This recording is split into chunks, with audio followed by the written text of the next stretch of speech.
लिखकर कहा हम बाजरे की खरीदने में असमर्थ हैं और आपने स्वीकार किया। कहाँ हमें केंद्र सरकार का पत्र मिला? कहाँ हरियाणा हमारे पड़ोस में राजगढ़ के बाद 2350 रुपए क्विंटल में बाजरा खरीदा गया, वहां भावांतर योजना लागू की गई और हमारे किसान जो आपके खुद के आंकड़े कहते हैं 45,12,000 हेक्टेयर में बाजरे की बुआई हुई, वो मजबूर था 1600-1700 रुपए में बाजरा बेचने के लिए। 6,000 करोड़ का उसको फटका लगा। सभापति महोदय, मैं आपका ध्यान 2019-20 के बजट संख्या 25 में मुख्यमंत्री जी ने जो कथन उसको एज इट इज करना चाहूंगा। 30 नवंबर 2018 तक के किसानों के बकाये रहे 9,513 करोड़ के अल्पकालीन फसल ऋण को माफ किया। इससे 20,46,000 किसानों को ऋण माफी मिली। मुझे इस बात की खुशी है कि 2 लाख के मध्यकालीन दीर्घकालीन कृषि ऋण माफ करने के किसानों की 1,10,000 बीमा रहन मुक्त हो गई। वाणिज्यिक बैंक आदि के ऋणी किसानों के ऋण माफी की राहत पहुंचाने के लिए हमारी सरकार ने संबंधित केंद्रीय मंत्रालय से संवाद प्रारंभ कर दिया, 2019 में कर दिया। हमने बैंक द्वारा उद्योगपति व्यापारियों के साथ किए गए वन टाइम सेटलमेंट की तरह पर किसान के साथ भी ऐसा सेटलमेंट हो, इसके लिए ऋण माफी के लिए उनसे बात कर ली। मुझे विश्वास है कि आने वाले समय में हम प्रक्रिया अपनाकर पात्र किसानों को इसका लाभ दिलाएंगे। 2021-22 में फिर यही बात कही।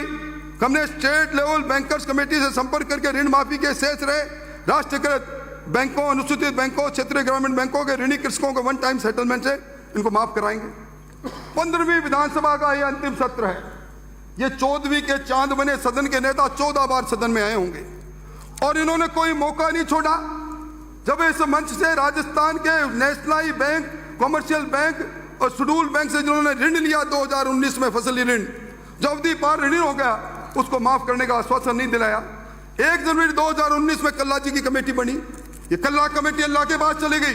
राजस्थान के किसानों के खाते एनपीए हो गए और चक्रवर्ती ब्याज करते करते 2 लाख का ऋण 8 लाख हो गया। और अब आप क्या करके क्या ले रहे हैं?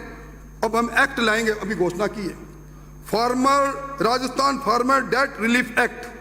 मैं समझता हूं सभापति महोदय, ये जो Rajasthan farmer debt relief act अब लेकर आ रहे हैं, ये वही सदन है जिसने 2 नवंबर को सीपीसी के अंदर सेक्शन 60(1) में एक संशोधन किया था कि अगर किसी किसान की कोलेटरल सिक्योरिटी के नाम पर 5 एकड़ तक की जमीन उसकी दर्ज है तो उसकी जमीन नीलाम नहीं होगी। यह सिविल प्रोसीजर कोड का भी, क्योंकि यह कंकरेंट लिस्ट का सब्जेक्ट था, आर्टिकल 254(2) के तहत राज्यपाल महोदय ने राष्ट्रपति के पास भेज दिया। सदन के नेता ने भाषण दे दिया, राज्यपाल राजनीति कर रहे हैं। मेरे समझ के परे की बात है। और सभापति महोदय, मैं जुम्मेवारी से कह रहा हूं, मैं लॉ का विद्यार्थी रहा हूं। यह जो रोडा एक्ट 1974 का बना है, उसके सेक्शन 13 और 14 में साफ यह अधिकार दिया है कि अगर किसान वित्तीय संस्थाओं को अपनी जमीन रहन में रखेगा, खाता उसका कुर्क होगा, तो उसकी जमीन नीलाम होगी। और यह बात सदन में एक उत्तर में खुद सरकार ने कहा है। 1 जनवरी 2019 से जनवरी 2022 तक किसान की जमीन के 22,215% कुर्की के हुए और 18,817 की किसान की जमीन नीलाम होगी। सभापति महोदय, किसान के साथ अन्याय को हमने मंजर को देखा है। आज राजस्थान के अंदर किसान अपनी उपज को बेचना जाता है, सर्वाधिक टैक्स देकर जाता है। सर्वाधिक टैक्स कृषि उपज मंडी टैक्स है 1 रुपया 60 पैसे। यह किसान कल्याण सेस 50 पैसे सैकड़ा ये लगाया था आपने कोरोना में, और उसके साथ 2 रुपये 25 पैसे और जीएसटी SGST 2 रुपये 50 पैसे। हालत क्या है? मैं समझता हूं, और इस सरकार ने गुनाह किया। मैंने उस वक्त भी विरोध किया था जब आप कृषि उपज मंडी अधिनियम 1961 के धारा 17A में संशोधन लाकर किसान के खेत से लेकर आम कोई भी जगह पर जहां किसान अपनी जीन्स को बेचेगा, उसको आपने कृषि उपज मंडी की उस परिभाषा में शामिल कर लिया। आज हालात क्या है? किसान जब बेचने जाता है, आज यूपी में मंडी टैक्स 0, कर्नाटका में 3.5%, गुजरात में 0.50%, मध्य प्रदेश में 1%, महाराष्ट्र में 0.80%, पर हमारे यहाँ 1.60% कृषि टैक्स, 50 पैसे सेस, कृषि कल्याण कोष के 2.5 रुपये के 2 रुपये 25 पैसे की आड़त और 2.5 रुपये SGST। ये जो आपने झुंझुना अपनाया। सभापति महोदय, 2023-24 में बड़े जोर से बेचे थपथपाई साहब, मैं समझता हूं, मैं नाम लूंगा, मैं देख रहा था एक हमारे सत्तारूढ़ दल के न्यूज में हफ्ता बाद फिर देख रहा था लाल वीकनी, क्योंकि घोषणा ऐसी थी। उन्होंने बजट पैरा तो 5 में कहा कि हम 100 यूनिट तक की बिजली मुफ्त करेंगे। बजट पैरा 167 में कहा 2000 यूनिट किसान को प्रतिमाह मुफ्त देंगे, और 2168 में कह दिया 1.5 लाख नए कनेक्शन देंगे, और 2001 बजट पैरा 114 में कहते IT कंपनी विद्युत के अलग से खोलेंगे। आपने खोली थी ना 2021-22 में बजट पैरा 75 में कृषि विद्युत वितरण कंपनी एग्रीकॉम किस काम में चलेगी महानुभाव? ये IT कंपनी का वही होगा। और मैं समझता हूं 2023-24 के बजट पैरा 113 में रिन्यूएबल एनर्जी 2100 मेगावाट को उत्पादित करते हुए आपने कहा अब तो हम आत्मनिर्भर हो गए। 23,309 मेगावाट बिजली हमारे पास है। राजस्थान का लोगों ने अंधेरी नगरी चौपट राजा, नगरी को अंधेरे में डूबा देखा, शासन चौपट रहा, और 2 घंटे से 7 घंटे तक विद्युत कटौती और दम भर रहे हैं। हम लोग आत्मनिर्भर हो गए। मैं समझता हूं ये 100 यूनिट बिजली का लाभ तब मिलेगा जब बिजली तो दोगे करंट तार में। ये 2000 यूनिट का किसान को लाभ तब मिलेगा जब उसके तार में करंट तो आएगा। और मैं समझता हूं ये जो 1.5 लाख आपने कृषि कनेक्शन की बात कही है, ये 1.5 लाख कृषि कनेक्शन से पहले 2022-23 के अंदर आपने कहा था 22 फरवरी को हम 3,38,000 कृषि कनेक्शन देंगे, और आज हुआ क्या है? एक कृषि कनेक्शन हुआ तो बताओ। और कृषि कनेक्शन के नाम पर ये ट्रंकी योजना, ये तांडव भ्रष्टाचार का ये राजस्थान का आवाम देख रहा है। तो इसमें 1,04,000 कनेक्शन देने के इन्होंने निविदा आमंत्रित की। 6 बार निविदाओं को पोस्टपोन किया, 6 मई, 9 मई, 25 मई, 31 मई, 8 जून, और ये लिख दिया कि 5 साल का अनुभव होना चाहिए। ट्रंकी प्रोजेक्ट पहली बार ला रहे हो और 5 साल के अनुभव की शर्त इस कारण से कि राजस्थान की कोई कंपनी भाग नहीं लेगी। आपने सारी कंपनी को टेलर मेड बनाया, सारी कंपनी को बाहर कर दिया, और आज हालत यह हो गई रिजर्व प्राइस से 82% पर आपने इस ट्रंकी प्रोजेक्ट को मंजूर किया है। और आपने 2300 करोड़ का प्रोजेक्ट 3900 करोड़ का हो गया। ये 1600 करोड़ पे मेरा आरोप है सरकार पर, सरकार में बैठे बड़े लोगों पर। ये बड़ी बड़ी कंपनियों से 1600 करोड़ का भ्रष्टाचार, और आज ये दावा करते हैं कि हमें 23-24 में पैरा 168 में 1.5 लाख कनेक्शन देंगे। 1.5 साल से सभापति महोदय सीकर के वो गांव का किसान जिसने बूंद बूंद में अपना डिमांड नोटिस 1.5 साल पहले जमा करा दिया, वो 80 का किसान आज उसको टुकर टुकर के घूम रहा है। और बिजली के बारे में इन्होंने कहा किसान को हमें इसी 1 अप्रैल 2023 से पूरे किसान को दिन में बिजली। वाह भाई वाह, क्या बात को, क्या अंदाज है तेरा, भर के सदके जाऊं। फर्स्ट फेज में 16 डिस्ट्रिक्ट, सेकंड फेज में 5 डिस्ट्रिक्ट, अब तो सारे। और इन्होंने किया क्या है? 9 बार फ्यूल चार्ज बढ़ाए सभापति महोदय। आज राजस्थान में सर्वाधिक महंगी घरेलू बिजली है, और बीजेपी में जो औसतन फ्यूल चार्ज 18 पैसे था उसको बढ़ाकर 64% कर दिया। अर्बन सेस के 15 पैसे यूनिट, इलेक्ट्रिसिटी ड्यूटी के 40 पैसे, जल संरक्षण के 10 पैसे। और अब ये हिंडनबर्ग का बड़ा मामला चल रहा, कल भी धरना दे रहे थे। मैं नाम लूंगा तो नाराज हो जाएंगे सभापति। मैं समझता हूं मेरी को रक्षा आपके अलावा कोई कर ही नहीं सकता। ये हिंडनबर्ग पर प्रदर्शन कर रहे थे ना। ये अडानी जी कौन है जी? ये अडानी जी वही है जिनको 7,440 करोड़ रुपए कोयले में, कवई के अंदर कोयला मंगाया, उसमें दरों में अंतर आप दे रहे हो। राजस्थान के 1,39,000 उपभोक्ताओं से 2020-21 से 5 पैसे दे रहे हो, बढ़ाकर आपने 7 पैसे 5 साल के। ये वही है अडानी जी जिनको RTPV एक्ट की धज्जियां उड़ाते हुए कोयले का सिंगल टेंडर, राजस्थान का अब तक का सबसे महंगा कोयला 17,000-18,000 मैट्रिक टन का 1,042 करोड़ का इन्होंने बढ़ा दिया। अब आपकी मजबूरियां हैं महाराज, मैं मजबूरी आपकी है। AICC, अब AICC है साहब, AICC है, मैं उस पर कोई टिप्पणी करूंगा तो मेरे से नाराज हो जाएंगे, पर AICC में जाने वाला धन। और सभापति महोदय, ये कोयला की धुलाई के नाम पर भ्रष्टाचार का तांडव, ये अतिरिक्त कोयला लिंकेज के नाम पर निजी कोयला उत्पादन कंपनियों से जो पहले विद्युत उत्पादन निगम को पूर्व आवंटित कोल बक्सों से 40% महंगा खरीद रहे। अभी समाचार पत्र पढ़ा होगा, मेरा समय आप देखो, मैं समय पर बैठ जाऊंगा। आपने समाचार पत्रों में पढ़ा होगा काली सिंह के अंदर पावर प्रोजेक्ट इसलिए बंद हो गया, कोयले में मिट्टी थी, बस ताना बाना बन दिया। ये वॉशर कंपनी के साथ टेलर मेड एक विज्ञापन निकाला और कमाई का जरिया ढूंढ लिया। और सभापति महोदय, मैं निवेदन करना चाहूँगा, अब मैं एक रिपोर्ट और प्रस्तुत करना चाह रहा था, पर ये इन्वेस्टमेंट समिट, उसकी बात मैं जरूर कहूँगा। 2022-23 के पैर 17 में कहा कि इन्वेस्टमेंट समिट 2022 में 10,41,000 के 4,016 MOU LOI हस्ताक्षर हो चुके हैं और इसमें 4,90,000 लोगों को रोजगार मिलेगा।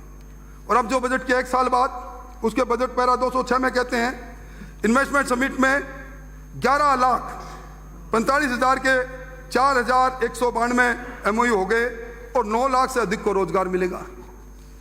सभापति महोदय, एक इन्वेस्टमेंट धरती पर आया नहीं, रोजगार वालों की संख्या जरूर बढ़ा दी। और मैं समझता हूं कि जो केंद्रीय मंत्रालय का जो उद्योग संवर्धन व्यापार विभाग का जो जनवरी 2022 की रिपोर्ट है, राजस्थान में 2019 में जो निवेश आया 3,958 करोड़, 2020-21 में 4,992, ये 10 लाख का आंकड़ा कैसे पार करेगा। और ये हिडनबर्ग वाले को मैं एक बात कहना चाहता हूं, भाई और सब ठीक है, हाथी के दांत दिखाने के कुछ और खाने के कुछ अभी करो भाई, फिर जमीन लुटाना बंद करो। ये पूर्व राजस्व मंत्री जी बैठे हैं, ये खड़े हो जाएगा तो मुश्किल हो जाएगी। ये जो बात है कि आपने इस अडानी जी को जमीन दी 2019-20 में 9,000 बीघा फतेहपुर में, 2020-21 में 25,000 बीघा सिम्बाड़ा जैसलमेर में, 2022 में 400 बीघा करौलिया जैसलमेर में, 2022 को 38,000 बीघा मोहनगढ़ में, 2022 में फिर 13,000 फतेहगढ़ में और 75,000 बीघा जमीन अभी कैबिनेट के अंदर अप्रूवल में पड़ी है और 74,000 इनके पास पड़ी है, मंत्री जी के पास। मैं समझता हूं ये सारी बातें सिद्ध कर रही है। सभापति महोदय, आज दिन के अंदर इन्होंने औद्योगिक निवेश के लिए जो ग्रेटर भिवाड़ी इंडस्ट्रियल टाउनशिप, इनके बारे में पता लग गया, एक पैसा भी नहीं दिया। और अभी इन्होंने घोषणा की थी राजस्थान औद्योगिक सुरक्षा बल का गठन करेंगे 22-23 में, एक आदमी का गठन हुआ तो मुझे बताएं, मैं निवेदन करना चाहूंगा। सभापति महोदय, मैं अपनी बात को कंक्लूड करूं उससे पहले एक घोषणा 2019-20 के पैरा 39 में की, आज भी ग्राम पंचायतों के में आबादी क्षेत्र में अच्छी सड़क का अभाव है। बात बिल्कुल ठीक है, तो सच्ची बात है। और सरकार आने पर 5 वर्ष में, सरकार आने वाले 5 वर्ष में समस्त ग्राम पंचायतों में एक विकास पथ बनाएगी। 10,000 किलोमीटर सड़क नाली सहित बाल टू बाल बन गई सड़कें। आज 4 साल गुजर गए, 8,000 किलोमीटर मर जानी चाहिए। मेरे जरा आप जवाब दो तो बताओ श्री। और आपने क्या किया? आपने पंचायत राज संस्थाओं को कमजोर करने का काम किया। यह 73वां संविधान के संशोधन के माध्यम से पंचायत राज्यों को राज्य वित्त आयोग और केंद्रीय वित्त आयोग से जो कंसोलिडेटेड फंड का एक निश्चित प्रतिशत मिलता है, आपने राजस्थान के अंदर 5वां वित्त आयोग को, जिसका कार्यकाल 31 मार्च 2020 को समाप्त हो गया, आपने 2.5 साल तक बनाया नहीं।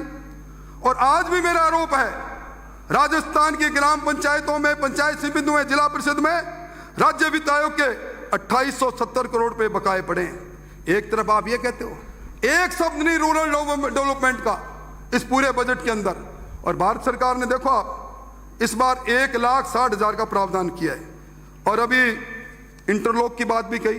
पर सभापति महोदय, मैं मेरी बात करूं इससे पहले मैं ERCP की बात जरूर करूंगा। राजस्थान के लिए सोने का सूरज उगा कल, जब राज्य के देश के प्रधानमंत्री जी ने ईस्टर्न राजस्थान कैनाल ERCP को इंटर रिवर लिंक योजना में पार्वती काली सिंह चंबल लिंक परियोजना PKC को ERCP के साथ एकीकरण करने का प्रस्ताव, जो नदियों से नदियों जोड़ने की विशेष समिति SCILR की 20वीं बैठक में पारित हुआ है, उसके बारे में सूचना दी। उन्होंने कहा अब गेंद राजस्थान की सरकार के पाले में है। और ये सभापति महोदय, इंटरलिंक योजना केंद्र 90% देगा, राजस्थान की सरकार का सिर्फ 10% होगा। और आज तक मुझे एक योजना बता दे मुख्यमंत्री जी, देश के अंदर 16 राष्ट्रीय योजना है, परियोजना बनी, एक योजना बता दे जो 50% वाटर डिपेंडेबिलिटी पर बनी हो। और आपने खुद ने, जब आप शासन में थे, आपके योजना आयोग 11/11/1975 का फैसला, आपके इंटरस्टेट आपका योजना आयोग का 31/7/2003 का फैसला, आपके जल संसाधन मंत्री कार्यालय का 21/9/2004 का फैसला, सब में यह कहा गया कि 75% से कम वाटर इंडिपेंडेबिलिटी पर यह योजना नहीं बननी चाहिए। मंत्री जी, अगर इस योजना को मैंने पढ़ा, सभापति महोदय, 13 जिलों के अंदर जीवन दायिनी ये योजना होगी। 2 जिले जरूर है, धौलपुर में 72,700 हेक्टर, 72,500 और सोयामधुर में 1,49,000। अलवर में भाषण दिया इन्होंने, वहां मेरा आरोप है कुल मिला के अगर ERCP को जो आज योजना उसको एज इट लागू कर दिया तो अलवर में जो CCA जितने सिंचाई के लिए खुलेगा वो है 9,402, भरतपुर में 1,165, दौसा में 534 हेक्टर, सिर्फ 534 आपके गांव का, आपके मोहल्ले का है ना, वो उससे भी कम। करौली में 4,401, बूंदी में 200, जयपुर में 7,738, टोंक में 37,000। मतलब आप किसको गुमराह करना चाहते हैं ERCP के नाम पर? क्या समझबाग दिखा रहे हैं? मैं समझता हूं अगर 8 अप्रैल 2022 को जल संसाधन मंत्री जयपुर में आए, बता देता हूं ना, ड्रिंकिंग ये जो योजना बनी, सभापति महोदय, मैं इस सदन में कोशिश करता हूं कि मैं जब अपनी बात कहूं समाप्त करें प्लीज, तो मैं जिम्मेवारी से कहूं इस योजना में ड्रिंकिंग वाटर का जो जितना प्रोजेक्शन लिया गया वो जो प्रधानमंत्री जी ने अनाउंस की उस योजना के अंदर शामिल है, पर ERCP के नाम पर राजनीति करना बंद कर दीजिए। आप लोगों को जब बताएंगे कि इन 13 जिलों के अंदर आपकी, और आपने अभी क्या कहा, आपने राज्यपाल के भाषण के में कहा 2051 तक इस योजना को पूरा करेंगे। मतलब इससे बड़ा मजाक बस कोई हो नहीं सकता सभापति महोदय। और अंत में सभापति महोदय, आप मुझे बैठाना चाहते हैं, पर आज राजस्थान की विधानसभा के बाहर एक अनोखा धरना हो रहा है। राजस्थान के अंदर, राजस्थान के ऐसे मंदिरों के पुजारी पंडित धर्मगुरु प्रोटेक्शन बिल के लिए आ रहे। राजस्थान के अंदर जिस प्रकार पुजारियों को जिंदा धू कर जलाया गया, राजस्थान का पुजारी उससे आहत है, वो पुजारी जिसने ईश्वर से सीधा संपर्क कर रखा है, उसकी ढाह लगेगी, उसकी दुराशीष लगेगी, इस सरकार को भस्म कर देगी। सभापति महोदय, मेरा समय अभी शायद शेष है। नहीं, समय बहुत ज्यादा हो गया आपका। प्लीज सेव करें, प्लीज विराजिए, हो गया समय, हो गया, प्लीज अगर आप प्लीज समाप्त करें, प्लीज समाप्त। सभापति महोदय, ये जो 2023-24 में इन्होंने जो प्रत्येक गांव में आगामी 3 वर्ष में 1 किलोमीटर इंटरलिंक सड़क की बात की है 2000 करोड़ की, ये बहुत मौके आएंगे आपको बोलने के लिए, प्लीज। नरेगा में इसके साथ जोड़ा है। एक में जवाबदेही कानून का क्या किया इन्होंने?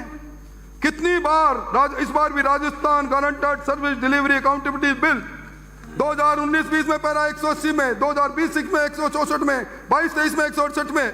मैं समझता हूं जवाबदेही कानून 2019 में रामलुबाया कमेटी बनी, 2020 में रामलुबाया कमेटी की रिपोर्ट सरकार के पास है, पर सरकार इसको लागू करना नहीं चाहती। सभापति महोदय, आपको नाराज मैं नहीं देख सकता। सभापति महोदय, आपने जो समय दिया ना, और मेरी इनसे रक्षा की, सभापति महोदय वो पीछे बैठ।